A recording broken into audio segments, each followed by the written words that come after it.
UP विधानसभा का नेता प्रतिपक्ष राम गोविंद चौधरी ने कृषि कानूनों को लेकर अन्न जल ग्रहण करने वाले सभी नागरिकों से बड़ी अपील की है। उन्होंने कहा कि खेती और किसानी को निगलने वाले कृषि कानूनों के समर्थक नेताओं का हुक्का पानी बंद होना चाहिए। इसके अलावा राम राम प्रणाम और आदाब सलाम भी खत्म कर दें। साथ ही गांव में आने वाले सभी रास्तों पर नोटिस चस्पा कर दें कि अंबानी अडानी के एजेंटों का हमारे गांव में प्रवेश वर्जित है। यूपी विधानसभा के नेता प्रतिपक्ष राम गोविंद चौधरी ने वास डीएमए रेवती ब्लॉक क्षेत्र के बिसौली गांव में किसान घेरा चौपाल को संबोधित किया।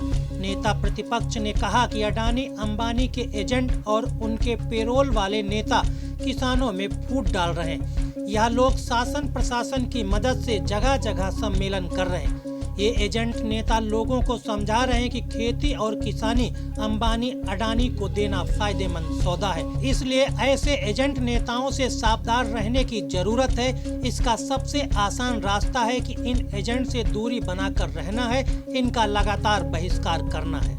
नहीं, जो राजनीतिक पार्टियां यहाँ पर जाओ कुछ न कुछ तो किया ही। मैंने यहाँ गठाया अखिलेश यादव की सरकार थी और मुलायम सिंह की, तो किसानों के हितों की रक्षा के लिए बहुत काम किया। जैसे मैं गिनाया, जिससे किसी किसान की आकस्मिक मौत हो जाए, सांप काटने से हो जाए, बिजली आकाशीय बिजली की नदी में डूबने से हो जाए, कुएं में गिरने से मर जाए, वृक्ष काटने से मर जाए, वो आकाशीय बिजली गिरने से मर जाए, ओला ऊपर से गिरे उसे गिर जाए, तो उसके परिवार को दिलाने के लिए कुछ 5 लाख रुपये का व्यवस्था किया था।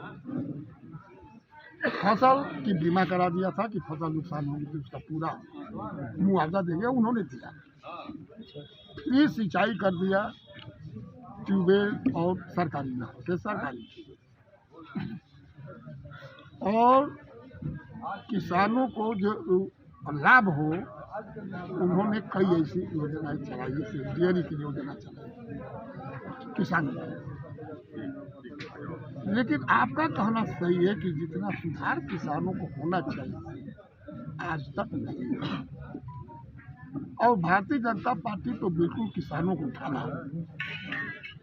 14 के चुनाव में आज के प्रधानमंत्री, उसने गुजरात के मुख्यमंत्री ने कहा था कि हमारी सरकार अगर बना दोगे तो संपूर्ण कर्जा माफ कर दें, या 2 साल में ही दोगुनी आय कर दें।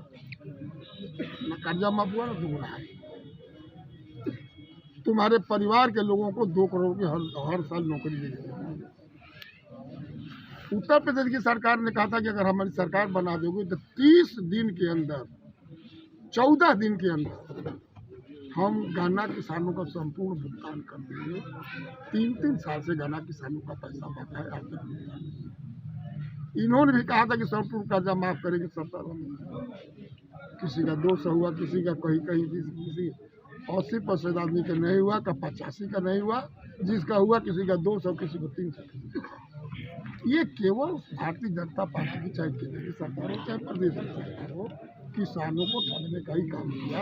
अब तो जो 3 कानून लेकर के आए हैं किसानों के संबंध में, इसे तो किसान अपने खेत में ही मजदूर हो जाएगा, इसकी खेती भी चलेगी। यूपी विधानसभा के नेता प्रतिपक्ष राम गोविंद चौधरी ने बीजेपी सरकार पर हमला बोलते हुए कहा, केंद्र सरकार देश के सभी सार्वजनिक उपक्रमों, दूरसंचार, हवाई जहाज और रेल तो पहले ही निजी हाथों में सौंपने का काम कर रही थी। अब वह इसी तरह खेती और किसानी को भी अंबानी अडानी समूहों को सौंप देने पर आमादा है। इसके लिए ये लोग रोजाना नया झूठ बोल रहे हैं। इसका जवाब देने के लिए किसानों को हर गांव में इनका विरोध करना होगा, इनका गांव में प्रवेश वर्जित करना होगा, ताकि कृषि कानूनों के खिलाफ किसानों के आंदोलन को मजबूत समर्थन दिया जा सके। इसके लिए किसान घेरा चौपाल कार्यक्रम जारी रखना होगा। राज्य किसानों के दिल किसान से तो भग रहे हैं। वो जाके कच्छ में किसानों को संबोधित करना, मध्य प्रदेश में किसानों को संबोधित करना, वो चिल्ला border, Ghaziabad border, Sindhu border पर जाके किसानों को संबोधन क्यों नहीं करना? पूरा देश का किसान तो नहीं चारों तरफ है दिल्ली के, वहाँ क्यों नहीं संबोधन करना? तो समझिए कि दाल में काला है। हमारे देश की सरकार, भारतीय जनता पार्टी की प्रदेशों की सरकार और देश की सरकार अंबानी अडानी और तमाम कॉरपोरेट घरानों के गुलाम बन चुकी है, और वो जो कहेंगे वही इनको करना। आज आंदोलन आप जानते हैं ना कि 2 साल 1.5 साल 2 साल पहले से हरियाणा में, पंजाब में पश्चिमी उत्तर प्रदेश, राजस्थान, बिहार में कटनी, बेगूसराय, अडानी अंबानी के बड़े बड़े गोदाम बन चुके हैं। उसके बाद ये कानून आई, उन्हीं के द्वारा कारपोरेट घरानों के द्वारा बनाया हुआ कानून ही भारतीय जनता पार्टी ने लेकर संसद में पेश किया। अब दूसरा चीज, 3 कानून में सबसे जटिल कानून कौन सी है? तीनों जटिल है, तीनों किसान के लिए जटिल है और मजदूर के लिए जटिल है। खबरों का सिलसिला जारी रहेगा। देखते रहिए जनप्रवाद। नमस्कार।